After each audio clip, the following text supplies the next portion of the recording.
Oye wo Western North Mantam ni mu bo aban baso pa wonne koko bag ntumu na wode aba free 800 cedis ekọ 1380 no omo bo aban baso ewade a waye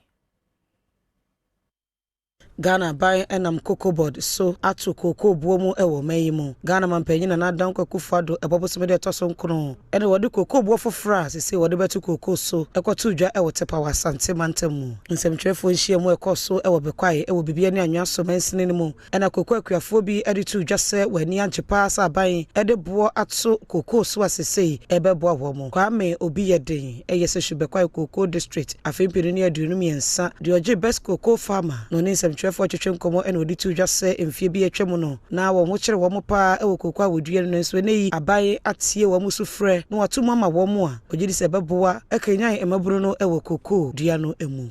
koko business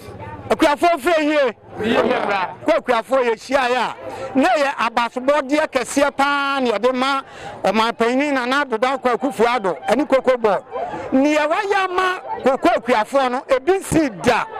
sise ye hye koko ase no ye nyantumu a etise da etienne me am ye district farmers no chief farmer no mahia makuafo nyina se ye bo abana baso won ye waya ma ye no wo se ye bo na baso na panifosi ye dibiem ena ma hoho sere ye na ye se kwantente ma ne se afie de ye nima eba no ye nim se obepagya bo no so ama na sise eno achi kokwa akuafo bi so ene Adom Kasee etwetwe enkomo na wode tu akuafo ene wo mo etokoko etwifam de kwa ma wodo so nyina nim se onyae sa abonefo sem no se be ye a wobetimi enya wo mfaso ban a odwen na akuafo ho esi opagya bo sin se wo me sa ade ni hu bi da